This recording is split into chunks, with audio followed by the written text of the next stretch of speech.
ladies are the ones who make men treat us like trash. That's toxic. Is that true?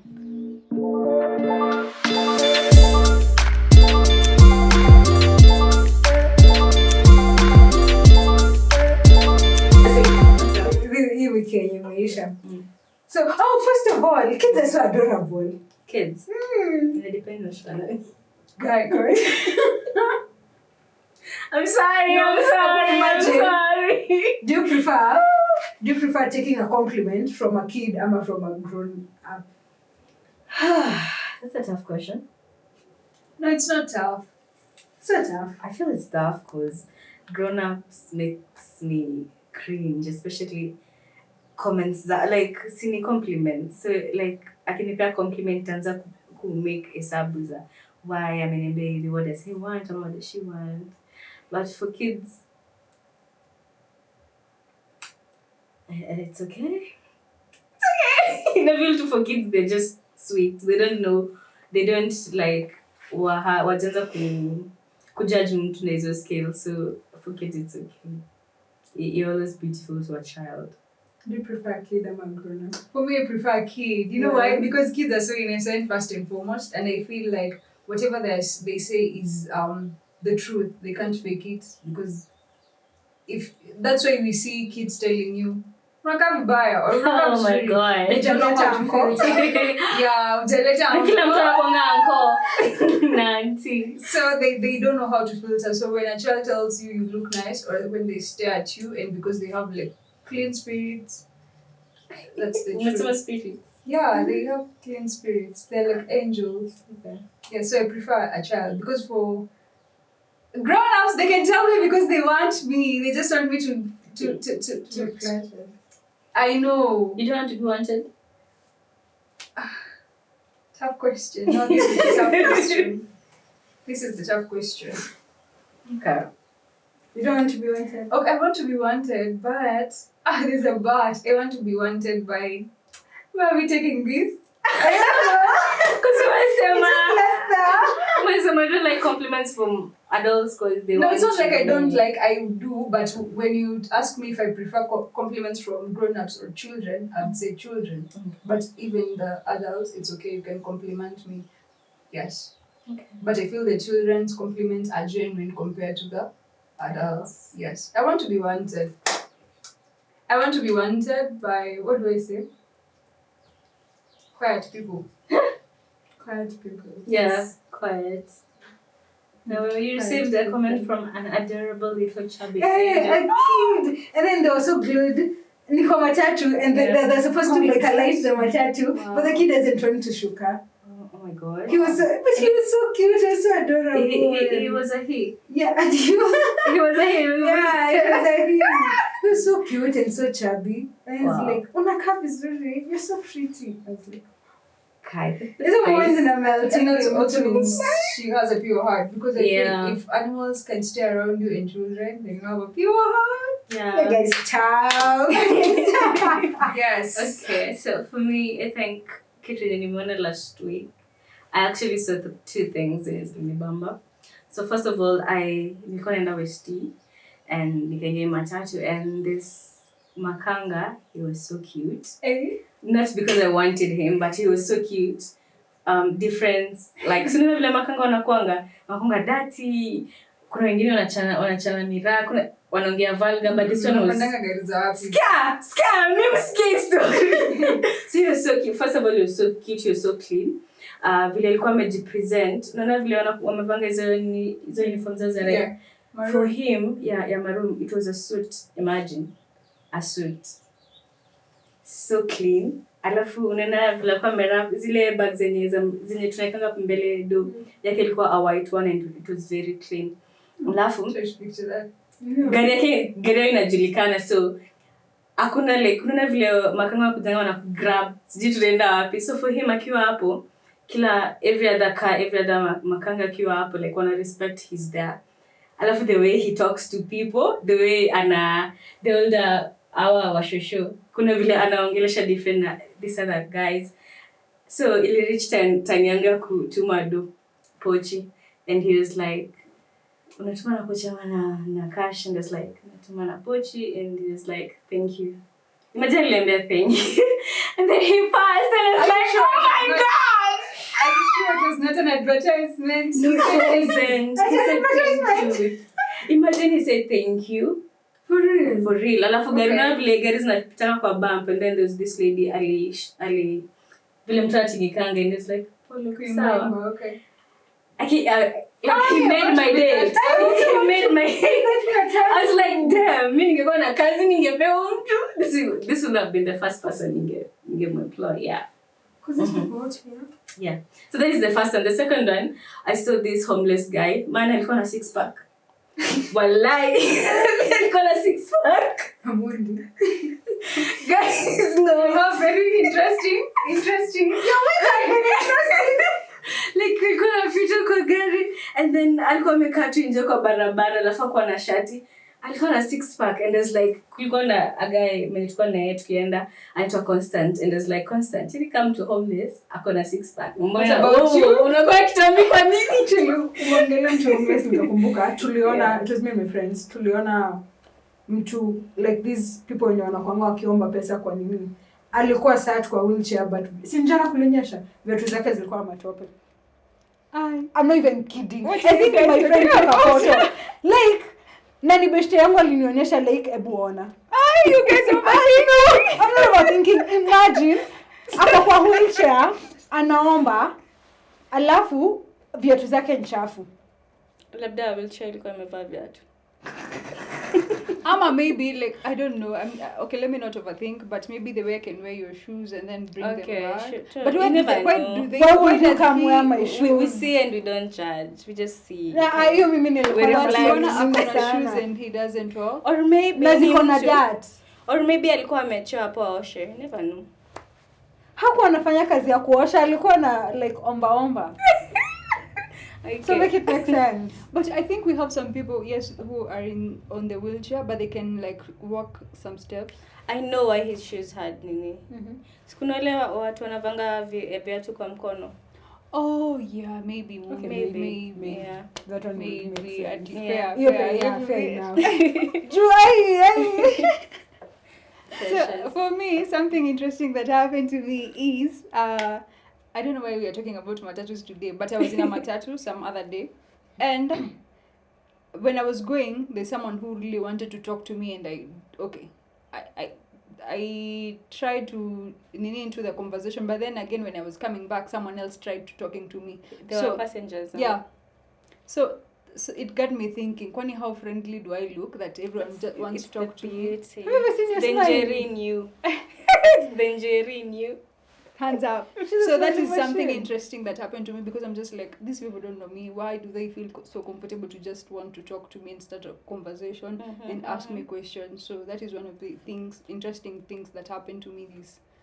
That's nice. Maybe it's your aura. Like some Yeah, people have maybe. welcoming aura, some people have mean, lack of a better Aura. word, mean aura. So Yes. actually that reminds me, I was having a conversation with someone and tulikuwa tunaongelelea, you know the spoon theory. What is No, that? I think I've heard Kindly you say that. enlighten Kila us. mtu ajui kuhusu spoon theory because I was telling Yeah, people about the just spoon you. theory It's us and and a people thousand look at me others. like wasema Hebu tuambie. so it's used for people with either chronic illnesses or like mental health issues or all that. So when you as many spoons as you have, that's your energy level. What the hell? So if you have like you see ka battery percent vile Yeah. kwa the simu inakuwa imejichora like let's say 4 bars. Yeah. So those would be your spoons. So in a day yenye uko on low energy, you have like less spoons. The day uko na a lot of energy and you Where do can we do a get lot to of see these things. spoons? Is this spoons You don't zinatokea see wapi? them. Zinatokea It's wapi? just I don't know why it was called spoon theory, but it's just termed as spoons. I think probably kuna mahali inaweza kuwa explained further, we'll go check. But basically spoon theory is about your energy levels. And I was talking to someone, ndio maana nimeuliza, because I realized most people easy theories. There's so many theories out here, but most people don't focus on them. Yeah. Okay, People just true. focus on asi tunaishi tu. Kwanza sisi wa Kenya, oh my god, tunaishi tu. Okay. We see and we don't judge. So there's something else, the last thing that I found interesting. And before I say this, I want to say that this podcast is not lying on any political side. Yeah? But I think you guys, if you saw my status yesterday, I posted Babu Owino being the best MP in Kenya. Yeah, we're also not lying on any political side. Yes. Mm-hmm. So this is something interesting to me. I feel like the kichwangumu, the hard-headed people, make things done. Yeah. It doesn't matter if they do them legally or illegally, but they just make things done. And that's why I love men who are hard-headed. Okay. Because they just make things done. Like, That's crazy. That's crazy. yeah, I love Okay, Babu it's Owino crazy because in a Babu good way. kichwangumu. Yeah. And he's kichwangumu, yes, first and foremost. Secondly, he's intelligent. Thirdly, we saw that he's the best MP in Kenya so far. I'm also feeling like women wenye bado wako na hiyo kichwa ngumu, they make things done. Yeah, like when we say Kama they Millie, doesn't get the corner but office. yeah, good Okay, girls. but yeah. wait, you have us confused because hard-headed people mostly hawakwangi silent. And Because these people are vocal, really vocal. Okay. So how do you love hard-headed people and you love silent people? We have quiet people and there's hard-headed at the same time. You see, they are quiet but they can be aggressive. You see, you can be quiet and think maybe, or I might be quiet and you think you can sit on me. Like I won't stand on my decisions and say no or something of the sort. Mhm. Yes, I am quiet, but I can be aggressive. yeah, That's what I love. Okay. it's crazy. But don't you crazy. think, like, quiet people are dangerous? They are. I feel wait. No, she knows what she's doing. But I'm saying, you've said quiet people are dangerous. I feel you assume they're dangerous because you don't know who they are. where to place them. No. But a vocal person, you'll know If you do anafikiria this, Precious will nini, do this. ana theory respond. zake. But for a quiet person, you feel they're dangerous to you because you don't know how to, because wajakupea enough for you kumweka in a certain level. No. This So- is why I think, okay, go ahead. No, it's okay. This is why I think they're dangerous because these people waki-erupt wanakuwa ka volcanoes. Like quiet people wakikasirika ama like these people who pile up things like umkosea hata respond, he or she is just quiet, kept to themselves. The day that person atakasirika probably blow up this whole room and say what like, oh, so this person can do that. But wait, also vocal people can do that. Precious is one of them. Precious anakonga vocal, but aki-erupt, anaweza erupt the same way na mimi. The only reason yenye una feel ni dangerous is because you're used to her in a way yenye aki-erupt utajua how kumleta back. But for me, Stajua, I don't think that's that why makes you're them. dangerous. I don't think that makes them dangerous. Okay, for me, I feel you're afraid you don't have the capacity To contain. yeah, because aja kuonyesha that much of herself. I agree with what you're saying, but I also think these quiet people are dangerous. You know why? Then if I'm a quiet person. If maybe I'm a quiet person and you guys don't know how I react. If Mumbi said something bad, you guys wouldn't know how I'm going to react to her. But right now you will know what I will do to her, right? Now if she did something and then I'm just like, it's okay, because I forgive you, or whatever. But uko nyuma niende and maybe kill her, you guys will say Precious asifanya hivyo. These people do things and uko like, venye Precious anakuwa ametulia or Mumbi anakuwa ametulia, they can't do this. So for me, I feel like they're dangerous. But because they will do things and you won't know. Because like for me, if someone came here and told you, or if someone came here and told me, Mumbi aliniambia hivi, yeah, that's Mumbi. Exactly. But Mumbi is also dangerous. Yes. The only difference Yes. me, you know She's she not can quiet, do that. But I'm just saying, if people came here and said, oh, Precious did this, Mumbi did this, that is Precious, that is Mumbi. But Amondi can do this but can't do this. But for the quiet people, you don't know what they can do. But me, so I it's just feel, like you don't know. from what you're saying, I feel what is dangerous is your perception of the two people. Okay. Because Mumbi ataua, let's say David. By the David, hi, David is our DOP. So Mumbi ataua David in front of everyone. But me, I can kill David Kwa giza. Who's In the dangerous? same magnitude. The only problem ni, you're not used to me like doing that. Ama you don't know how you'll react. Niki erupt me. Also, you'll also You're also pass not off used to as a deal. righteous person. Like tukiweza kuwa si wawili tumeua Devi, people will come for me. Okay, see David, seme mtu mimi mtu nimeonyesha rage towards and wewe haukuonyesha. Maybe hiyo siku hata I'll innocently go home, hata I won't even think about it. Wewe tuseme alikuwa amekutrigger hiyo siku and something happens, so you go and probably kill that person. You know what I mean? Tatafutwa si wewe. Yeah, true. But That's why you guys are dangerous. I just feel it's just how we perceive people. Okay. But say for example I'm quiet and you also know my range. See, but you won't see me as dangerous. Why? Because you know my range. Yeah, at least I know you're capable of this. And like you're saying, you know how to stop me. But like, Precious, I know you're going to do this to Mumbi, so please, let's go to my place today.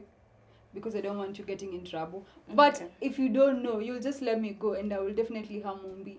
Okay. Yeah. Okay. Okay, may I have a question about that? Okay. So kuna times I usually feel like there's so much that is required of me. So I don't know if you guys also feel the same. Kuna time like, okay, mi naeza sema I'm the second born, but na feeling like there's so much pressure put on me. You have to be beautiful. You have to be always on top of your game. You have to wake up early. You have to sleep late. Like kila kitu tuseme, for example, you're supposed to do it Your in best. a perfect way. You're supposed to be a perfect model.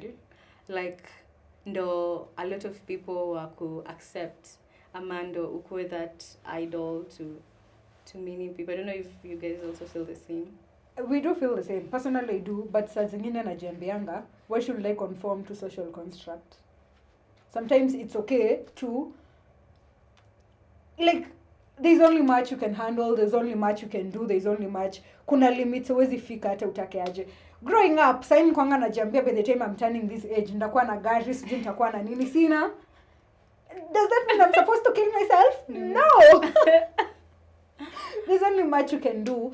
As long as you're doing your best, as long as you're doing the much you can do and you're doing things, una feel satisfied by what you're doing. When mwenyewe hauji beat down, when people are beating you down, pia hauji beat down. Good. Okay, for me, I'd say it's good to know your strengths and your weaknesses. So I know I am very good at this, I'm not good at this, so that I can't pressure myself. Yes, the society expects us to be, like you're saying, the best in everything. When it comes to whatever, the prettiest, the cleanest woman, the respectable, whatever, that's what the society wants, but you can't do that. Yes, and thank you for asking that question, because sometimes I also feel like I struggle to be good. Because the society expects me to be, when someone treats me vibaya, I should not react. That's me. I was created to react. This means that I'm born to Fragile like a bomb. Wow. not fragile like a flower, fragile like a bomb. Yes.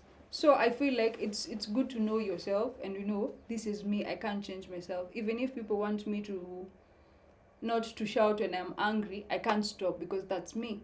There are some things, yes, you can change, but there are some things you just can't change. Okay.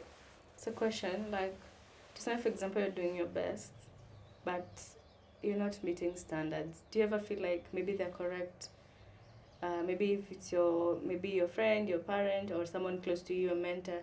Do you ever feel like wako sawa kupush because maybe you feel you can't push yourself enough because you've done your best, but you're not like achieving results then you unataka, and they keep Pushing. Personally, I have someone. Mm. I kuanzanga by me telling them if you see me dilly-dallying or if you see me not working towards what I want to achieve, push me. Hai kuanzanga hivyo. Actually, pressure yote utoka na people see what you're capable of. People know what you're people know your potential. And maybe once or twice you've done something and people are like, so Mumbi can do this, so Precious can do this, so Mumbi can do this, ni mchezo tu. So that is where this person will be like, beze Mumbi unajua ukiweza kuwa too serious, unajua unaweza fanya 1 2 3.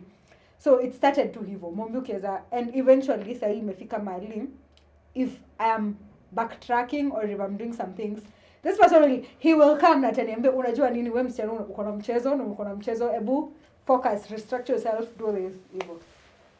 But are they like, okay, me I'm just being curious, okay? I'm being curious. Are they like telling you according to their perspective, according to their own skills, according to whatever skills zako? Mimi and what they know I am capable of. How do they know you're capable? Because they've seen me. It's someone who's known me For a while. and it's someone who knows. Unajua kuna watu saa zingine wanakujuanga kuliko vile unanijua or like vile unajijua. Walai. There's a thing. I came to learn it's a thing. Juu mtu anakuja nakwambia, do you know Mombi? This is your smile ukiwa happy, this is your smile, and I'm like, wait. Okay. So Crazy. this person even knows That is so crazy. you have a fake smile. Like, this is your fake smile when you just want people to think things are okay. This is your legit smile. This is your what smile. Like, hey. So such a person can push you. And sadly, this person ananipushing in a way that's so uncomfortable. So kwa akili na having it to do it, ndo nisikue kwa hii discomfort for long. Yeah. That's nice. Okay, I think it's good to have people you're accountable to. Okay. Because I feel like if right now, Amundi, I tell you I need, what do I need a dress from you by Saturday, you're going to be pressured, right? But if you're the one who is supposed to get that dress and you're not accountable to anyone, no one is accountable to you, not me, not Mumbi, you can even get that dress in December, right? Yeah. So I feel like when someone is accountable to you, you just be like, when I meet Mumbi today, she's going to ask these questions, so I have to do it. When I meet Monday tomorrow, she's going to be like, did you do this? So it's good. But again, I also feel like, yes, they push us and all that. But again, sometimes we learn how to say no. Because yes, you believe in me. You see I got potential. I can do this, but I can't do this now. Yeah. So sometimes it's up to us to be like, yes, Amundi, you're teaching me to do this. Yes, it's okay. But right now, I can't do this because I want to focus on this. Or you might be thinking Precious is good at, what example do I use? Producing. I'm good at producing, yes? So because you want me to be a producer, right? But deep down, maybe I'm good at directing. And you keep on pushing me, be a producer, produce. So I need to stand up for myself and be like, yes, but I was thinking you teach me about directing and all that. Yeah, because most of the time our mentors usually want us to do things they didn't do. They want us to finish their vision. It also happens with our parents, where your mom wants you lazima kuwe daktari, because maybe they wanted to. I've also thought of that. I've also thought if I get a child, God willing, I want them to know how to skate. Yeah. Something I didn't do. I would love them to know ballet, something I didn't do. Yeah. But will they want that? Maybe not. So maybe they'll be into poetry or maybe into art, but I'm there. I want you to do ballet, I want you to do karate. No. But I think the type of parents you're going to become our generation won't have Izo. You have to. I hope so. I really think most of us, we've experienced your pressure, yeah? Mumbi lazima ufanye hivi, lazima ukue daktari, lazima ukue mtu anakuona ukiingia kwa art ako like you're wasting time, you're wasting your school fees certain nilikulipia and all that. So I think sisi we are the best people to understand. Yeah. So we won't bring these kids na hiyo mentality, yeah? I didn't get the chance to learn how to skate, so you better. Yeah, I agree hapo kwa like understanding your kids, and sometimes inaweza kuwa hard, like unaweza amka useme guys me wanna understand pressures leo, alafu nikuja nipate pressures maybe you're not okay, like nile siku yenye you just wanna show me attitude, ama nile siku tu yo mtoto akiku kamia in a wrong way ni war. I pull the trigger. Yeah, it's nice like to understand. Na pia at the same time ni hard. But I was reading somewhere like when you want to do something, first of all you have to have the desire to do that thing. So for example, kama ni understand, like you just need to have the desire. I want to understand someone, and then the moment you understand mtu, that other person will also understand you. So you seek to understand first, the other person will understand you too. But do you think they will understand you? They might not, but the best thing about life ni huwa tunaangalianga the negatives, but what if they actually understand you more? I know, but then mbona negatives do stand out? Because tuko on a survival mode. human beings are meant to survive. But mbona tukikosana sitakumbuka the good things you did. Most people don't remember the good things someone alimfanyia, atakumbuka tu either one curse word alisema ama one bad thing that probably was an innocent mistake. Some could not be a mistake, but maybe ilikuwa an innocent mistake, but you're like, unajua mwambie nilifanyianga hivi. I think ni survival. Like human beings from kitambo, like ni kusurvive. So if I could survive better na pressures, tungekutenga. So where like pressures, mi na yeye tunge protect ourselves. So kama ni hiyo, hata kama ni vitu small za ku hurt feelings, nitaenda place yenye nita feel I'm safe. So hiyo instant yako moja yenye ulinitusi ama ukanifanyia kitu mbaya, itaniweka hiyo, nita drop a shield around me. So for me, that one thing yenye inanifanya nikuwe unsafe around you, ndakuwa na kujudge nayo. Hata it's not even about you. It's about me protecting my feelings. Yeah, true. Don't you think your protecting will go to a point ifike kukua projecting? Yes, especially if you're unaware of your feelings and you're unaware of what is happening. Because most of these things, we can talk about it na to reach a solution. Mm-hmm. But if you're not aware enough, utaji close off. Okay. I want to answer you. I think we were talking with you yesterday. Was it yesterday or Juicy? And we said when you say good things and then you put the word but, it's like we can say love is beautiful, love is kind, love is what, but Yes, love is stupid. It changes everything that Yeah. you've said. Mm-hmm. So this is how I am putting it. I feel like yes, Mumbi has been a nice person to me. She has been doing this, but now she decides to do the but. Maybe she steals from me. So the but changes everything. This you stealing from me changes all the stuff, the good times we've had, the gifts you bought me. That's why even when it comes to relationship, we've been good, but this person decides to do the but, changes the whole situation. I think sometimes you're supposed to look at but Mumbi did this, but Amondi used to do this, so she just did this thing one time. But the but has already happened. Is it okay to overlook? I think moving buts on is bad. sometimes? What if it was the vice versa? You've been doing me bad, but now you suddenly changed. That is scary. Imagine you were dating someone, say for like an year, the whole year they were not gifting, they were not doing anything, they were not. Then suddenly, this person is getting Santa Romeo. Claus. Santa This Claus. person is Romeo. Isn't that scary? Okay. Okay, does that mean we expect the bad more than the good? Personally, I think I do. I think we are adaptive. Yeah. You're okay. Amundi can't get me anything. Amundi is not this person who. I feel like we as human we adapt a lot.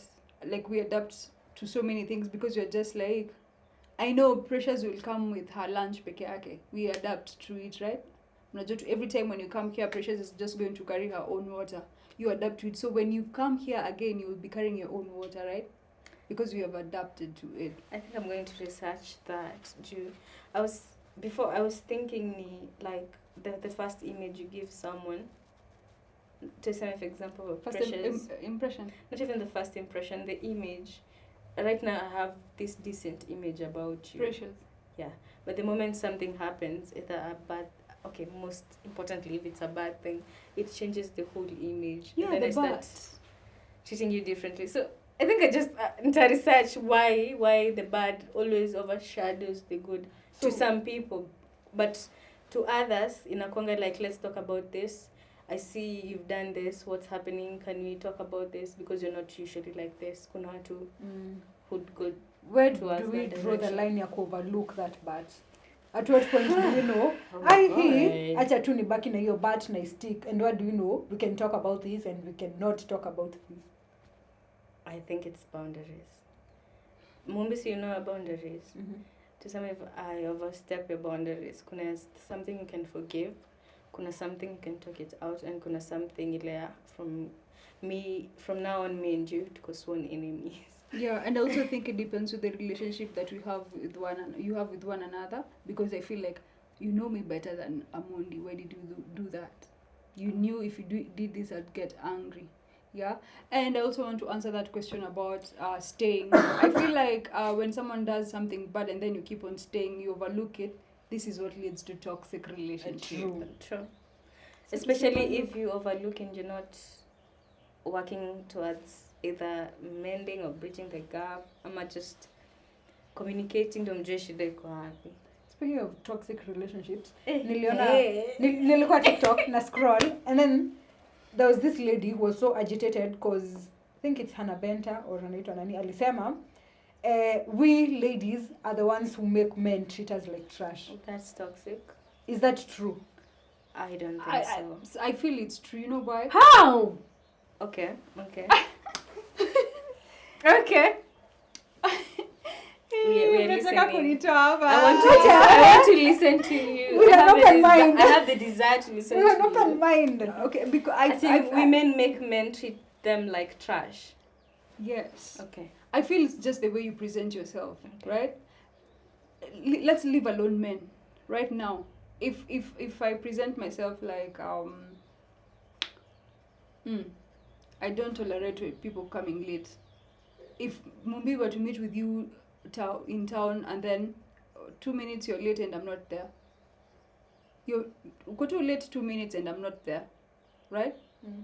Next time when I tell you we meet utafanya this, you'll be there 10 minutes before. Yeah. But if I show you I can wait, next time you are going to be late 30 minutes. I feel those are two different scenarios. They're not two different I have scenarios. a question. So as a woman, how would I say, let's say a guy usually hits me. How will I justify that na it's tabia zenye nafanyanga ndo zinafanya ni hit? I don't think. You see, when he hits you, the way you behave towards that hit. Hey, you're English gani. But you see, when he hits you and then kuna ile nye utakuwa like me, I can't stay with someone who beats me up, right? But if you show them that you can still stay there, if even the first time that you can forgive, the first time they hate me, they will treat you like trash. I mean, I feel it's high time with this in this century. It's high time we stop justifying men's bad behavior by saying the woman wanted it. The woman allowed him to do that to her. Trust me, Precious, if a man treats women like trash, it doesn't matter kama Precious, you know your values. It won't matter to him. For example, mimi atunasema ati like I allowed him to treat me like trash. Na wewe, you're the high-end woman who doesn't tolerate vitu kaa hizo. He'll still treat you like trash. The only difference ni you'll be empowered enough to maybe move out of that relationship. Yeah, and that I won't give him the loot to treat me like trash. It's not the woman's fault, it's the man's fault. Do you know why? Why? Cause kama unasema it's ni demi na mwalao, kama angeenda kwa Mumbi na she doesn't allow him to treat her like trash, angechange behavior zake anze kumtreat like a lady, but he won't do that. Behavior yake ni behavior yake. Ni kama kusema, say imagine ladies are walking. Umedress modestly, unakaa vizuri, you're probably in an official attire hiyo siku. And then hao watu wetu wenye wako kwa barabara catcalling ladies. How do you justify that mimi ndo nimefanya ni catcall? Because that is bad behavior. That's a different scenario. That is bad behavior. But that's a different scenario. I feel like hii yenye nakonga like kwa nyumba, maybe he's doing this and that to you. It's just because you did not like show him you should not treat me like that. Okay, let me tell you something. Kuna kitu inaitwa battered woman syndrome. Ina happening sana to women who are in abusive relationships, who have abusive partners. Our women wamekuwa abused in a way, in a sense yenye like mind yake izimwambia there's another world out there apart from this one, like amezoea. There is nothing new here. So like it's not even that is what she wants. That is like a psychological problem yenye we need to like tackle as a society. Not like kumwambia it's her fault you're being beaten. It's never her fault. Okay. If you're talking about that about women, what can you say about that man who is abusing the woman? Precious. Okay, for me, I feel men who abuse women are weak, that they can't fight with their own Men. with other men, now they start fighting women just because they're weak. They think don't have the that's- strength. It's called inferiority complex. Something disorder. Something Yeah, like that. inferiority complex is a whole other thing, but. I think it still has something to do with it.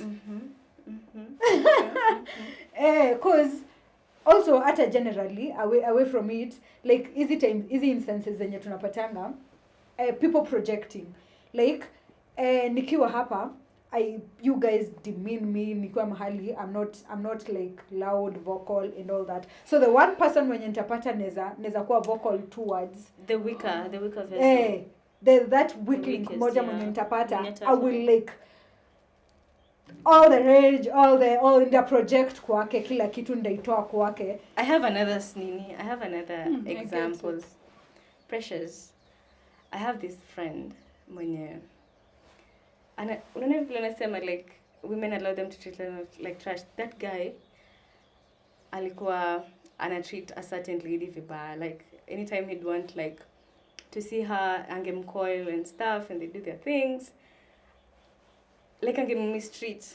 Alafu he was saying ati I could do anything to her na angesema anything. So they know I could do anything to that lady na angeniambia anything. So yeah, anaifanya hivyo. Excuse me, what? Anajua cha anafanya. So anaifanya juu there's nothing much. Hakuna- The lady has never said no, or Yeah, the lady na- has never taken action. Na hakuna consequences zenye Nikifika imenifanyikia. hapo shoot me in the ass. Ndio na maana nasema like men know what they are doing, Precious. It's not like men know. But They as a know. lady, what will you tolerate? they know Like- yes Mumbi. No, as the okay, acha niulize this one. Acha niulize as a lady. There's other reasons. So the lady alikuwa anajua this guy is doing this because sisemi no. Did the lady know? I don't know how to answer that because I didn't get her perspective. Nili get perspective at this The guy.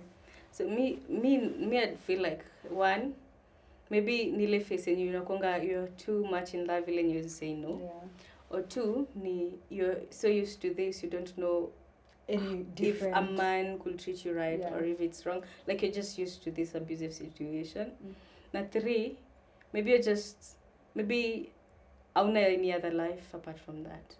Or maybe that's what you've seen growing up, so maybe It's the normal. It's the your normal for folks you. walikuwa hivyo, and then And men know Crazy. that and they take advantage of that.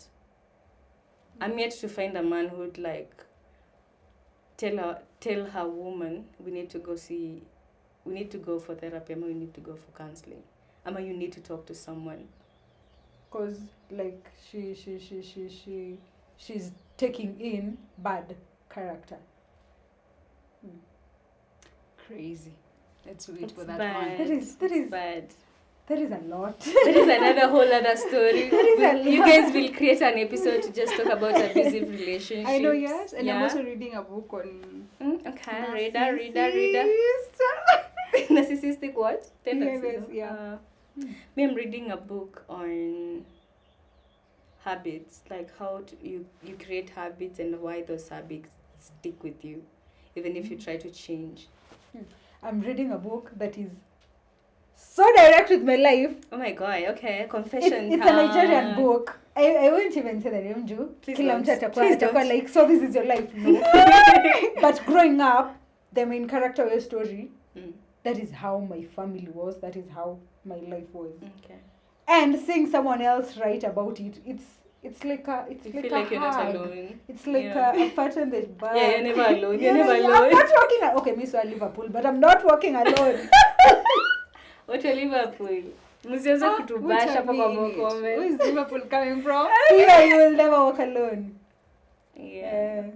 I just know things to do with Manchester. Oh my god, guy, when you fan of Manchester? Yes, I am. don't do football, guys, but I'll try. No, you don't have to. Mus- darling. okay, Don't I watch won't. Together. You That will was a love me lie, vile that was uko. a We know lie. you won't. Unatudanganya hapo utaenda kuwatch na we know you won't. Hey, Yeah. even though, okay, it's not I football. was having a conversation with a friend. Mm. See a friend, an Mini me. acquaintance. An acquaintance. And tulikuwa tunaongelea how us ladies tuko na what is it called? Biological clock. What? Ay, Okay. Biological clock. Okay. Let's hear her. So now this is my question to you guys. Okay. Like, do you feel, one, I feel like it's not fair that we have a biological clock and our male counterparts hawana, like, How do you know they don't have? hawana. Because sure they A don't man have. could be 60 and has a 2-month-old kid. We're at 60. Hatuna hiyo freedom. Oh, then you're talking about menopause. That is one of them. Also, Okay, Sisi, you lost me. I thought biological clock ni me behaving like my mom. No. It's like It's menopause, guys. it's like menopause and all those things that come with us aging. Two, it's so different. Like, it's so unfair. This man, unajua naangalianga, and niko like, wow, so this man can do this at 60. If ingekuwa mimi or a lady at 60, hata society yenyewe itakuwa isha judge mama to a point she can't even do it. Ukipaka lip gloss. I know, ukipaka lip gloss at 60, na mwanaume akiweka dread or aende tu uko nje with some clean cut, Okay, it's actually okay. attractive to some people. Okay, for me I'd say it's something I can't change, so it's something I've learned to accept. Maybe at 45, I'm at 50. But unaona sasa, Sasa tradu.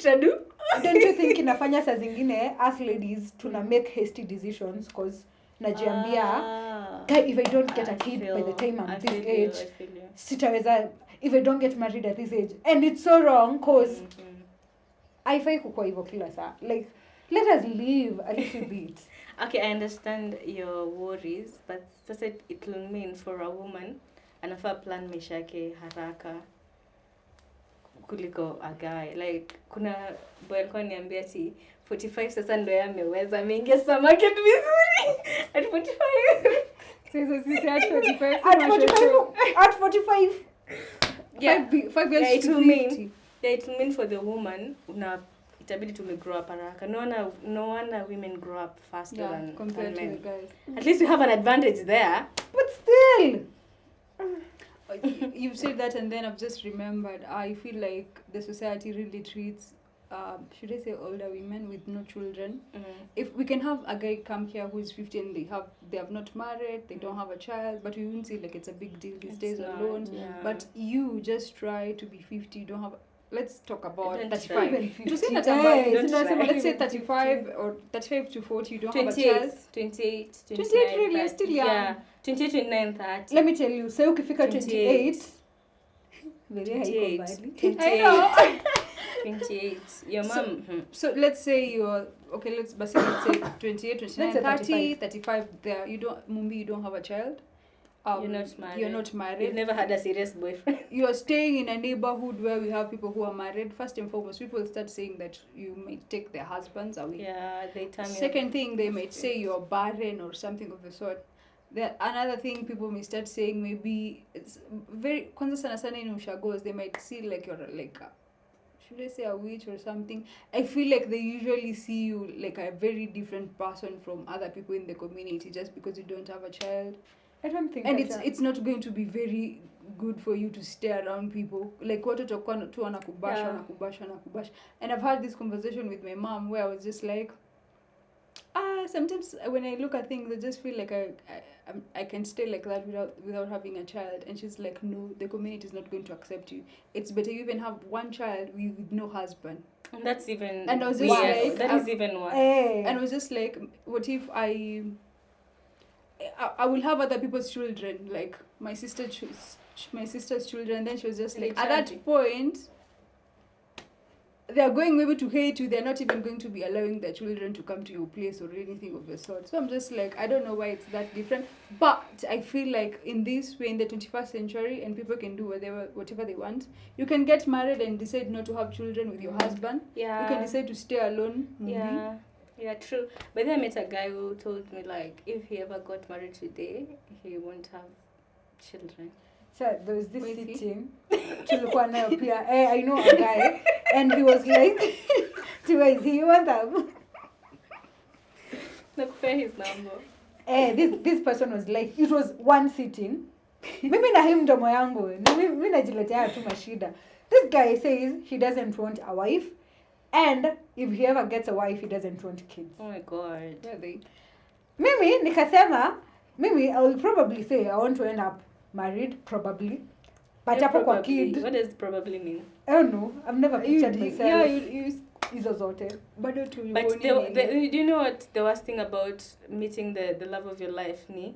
Unamwonanga tu hivi and you start planning. I know, right? Immediately, like, you start Unakuwa planning. Have you upset. ever hadi unaita watoto majina mpaka utakuwa na Bosco na Kiti. umesema ta Jade? Bosco ni jina ya nini? Dogi sio dogi na paka na watoto. I was saying, so kwa hii sitting, and it was around our age and early 30s. Yeah. So watu wako like, it was more of, mbona mimi staki hizo vitu zote. Yeah, he was excused. He doesn't want a wife. This is what we are talking Mimi about sikuwa because he's a excused. guy. Yeah. Why? Tila, sorry. Relax, He's relax. not here. Actually nikasema ilikuwa inakaa karibu ikuwe vita hapo because Yeah, I know. why do they get to be excused and we don't? No wonder like bado tunasema kufika gender equality bado kuna kamlima. mbali bado. Okay, I Tuko don't think mbali. tutaifika kwa gender Tunaweza equality. fika. I think ni just us keeping a standard. Haitakuwa gender equality, but there's a standard that we will need to get there, and we are doing things by ourselves for ourselves. We love ourselves that much, Yeah, and we normalize. and we Maybe a normalize yeah. it. Okay. Yeah, so guys, that was it from us to you. I've never told this to anyone, but I love you guys! I love you! You've never told people you love them. So just say I love you guys. I just say I love you. I love you, Mumbai. I love you. I love you.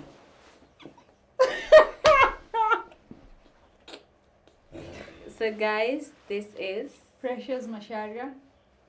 Oh my god. Precious Macharia. I am I am Amundi Awor.